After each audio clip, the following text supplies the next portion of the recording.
నగరానికి దాహార్తి తీసింది గండిపేట అంటే ఉస్మాన్ సాగర్, హిమాయత్ సాగర్ నుంచి ఈ నగరానికి తాగునీటిని వాడుకున్నామన్న సంగతి రాష్ట్ర ముఖ్యమంత్రి నేను చెప్పదలుచుకున్నా.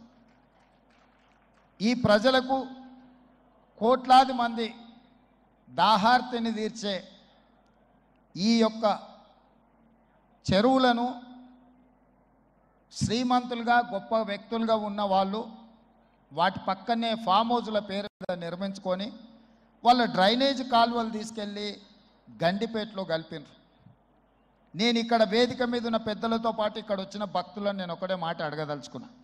ఇవాళ వాళ్ళ విలాసవంతమైన జీవితం కోసం నిర్మించుకున్న ఫామ్ హౌజ్ల నుంచి వచ్చే డ్రైనేజ్ గండిపేటలో హిమాయత్ సాగర్ తాగునీటిలో కలిపితే ఆ నీళ్లు హైదరాబాదు నగరానికి తాగడానికి సరఫరా చేస్తుంటే వాళ్ళు నిర్మించిన అక్రమ నిర్మాణాలను వదిలేస్తే ఇక నేను ప్రజాప్రతినిధిగా విఫలమైనట్ట కాదా మీరు ఒక్కసారి ఆలోచన చేయండి. అందుకే ఒత్తిడి వచ్చినా మిత్రులకు ఫామ్ హౌజులు ఉన్నా ఏవి వదలకుండా హైడ్రా అనే ఒక సంస్థను ఏర్పాటు చేసి తెలియకుంటేనే ప్రజాప్రతినిధులం కొన్ని మన దినచర్యల్లో భాగంగా కొన్ని తప్పిదాలు చేస్తుంటాం. తప్పుదలు తెలవకుంటేనే కొన్ని తప్పులు జరిగిపోతుంటాయి. మరి ఆ ఖాతాను సవరించుకోవడానికి, ఆ బ్యాలెన్స్ షీట్ను సవరించుకోవడానికి తెలిసి కొన్ని మంచి పనులు చేయాలని నేను ప్రగాఢంగా విశ్వసిస్తున్నా, నమ్ముతున్నా.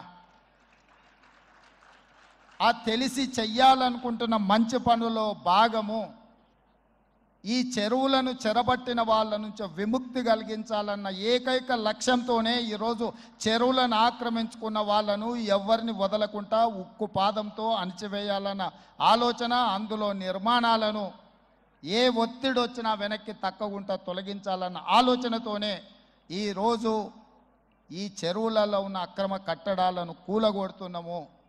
దీనికి స్ఫూర్తి భగవద్గీత అనే కురుక్షేత్ర యుద్ధ సందర్భంలో అర్జునుడు ఆయుధాలను కింద పడేసి రాజ్యం కోసం భీష్మ పితామహుడు, అదేవిధంగా కర్ణుడు, దుర్యోధనుడు, దుశ్శాసనుడు నా సహోదరులందరూ ఆ పక్కన నించుంటే రాజ్యం కోసం వాళ్ళందరినీ సంహరించడం, వాళ్ళని సంహరించి రాజ్యాన్ని సాధించుకోవడం ద్వారా ఏమి ఉంటుంది, ఏం మనశ్శాంతి వస్తుంది అని చెప్పి అర్జునుడు యుద్ధతంత్రం నుంచి తప్పుకుంటా అన్నప్పుడు శ్రీకృష్ణ భగవానుడు బోధించిందే భగవద్గీత.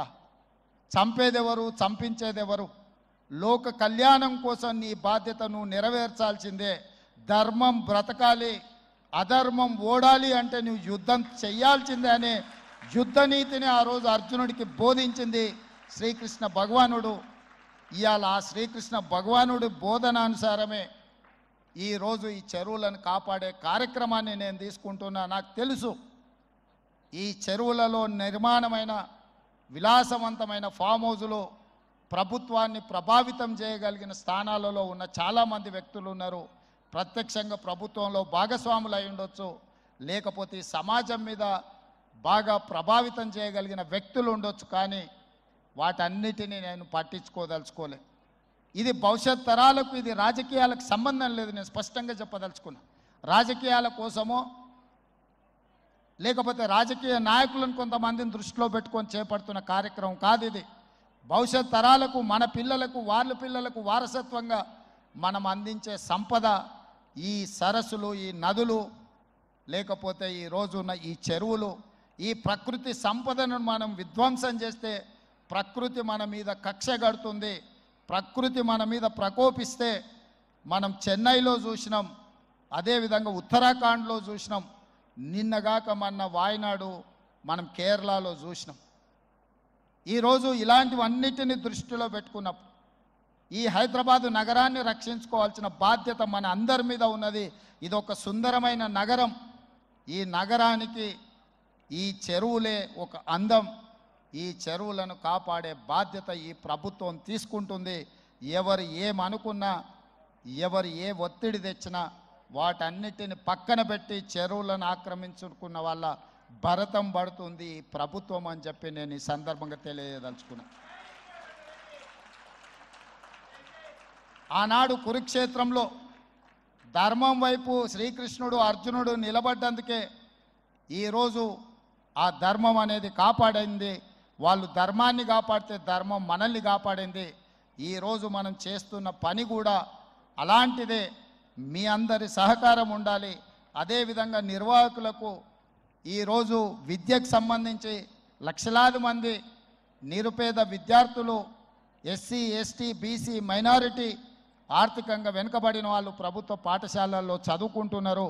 వాళ్ళకు సరైన భోజనం, పోషకాహారం మేము అందించే దాంట్లో కొంత అటు ఇటుగా ఉండడం వల్ల హరే కృష్ణ ఫౌండేషన్, అక్షయ పాత్ర ద్వారా వాళ్ళకు ఒక నాణ్యమైన భోజనాన్ని అందించడానికి అవసరమైన సహకారాన్ని ప్రభుత్వంతో కూడి ఒక కలిసి అక్షయ పాత్ర ద్వారా, ఈ హరే కృష్ణ పెద్దల ద్వారా ఈ రాష్ట్రంలో ఉండే లక్షలాది మంది విద్యార్థులకు ఒక మంచి పౌష్టికమైన భోజనాన్ని అందించాలన్న ఆలోచనతో వారి సహకారం అడిగినాం.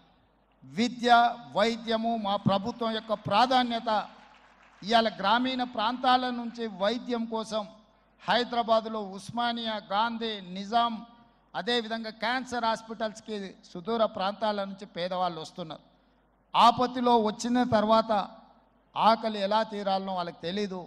ప్రభుత్వం నిర్వహిస్తున్న కార్యక్రమాలు వాళ్ళకి చేరడానికి కొంత ఇబ్బందికరమైన పరిస్థితి ఉంది. అందుకే నిర్వాహకులకు మధు పండిట్ జీ గారిని I have requested to accept this Osmania, Gandhi, NIMS and cancer hospital, wherever the needy people are there. I need your support to serve their food. అక్కడ కావాల్సిన మౌలిక వసతులన్నీ ప్రభుత్వం ఏర్పాటు చేస్తుంది. వాటిని నిర్వహించడం, ఒక నాణ్యమైన భోజనాన్ని వాళ్ళకు అందించడానికి మీ వైపు సహకారం ఉండాలి. మీరు మేము కలిసి ఈ ప్రభుత్వాన్ని ముందుకు తీసుకెళ్తే నిజంగా ప్రజలకు అవసరాలను తీర్చే అవకాశం ఉంటుంది. తప్పకుండా హరే రామ హరే కృష్ణ సంస్థ నుంచి చేపట్టే ప్రతి కార్యక్రమానికి మా ప్రభుత్వం వైపు నుంచి సంపూర్ణంగా మద్దతు ఉంటుంది. ప్రభుత్వం చేపట్టే పథకాలలో కూడా అవసరమైన దగ్గర మీ సహకారాన్ని మేము ఆశిస్తున్నాం. మీ సహకారం ఉంటే ఈ ప్రభుత్వం ఒక ఆదర్శమైన రాష్ట్రంగా తెలంగాణ రాష్ట్రాన్ని తీర్చిదిద్దుతుందని తెలియజేస్తూ మరొకసారి భక్తులకు, దాతలకు, నిర్వాహకులకు అభినందన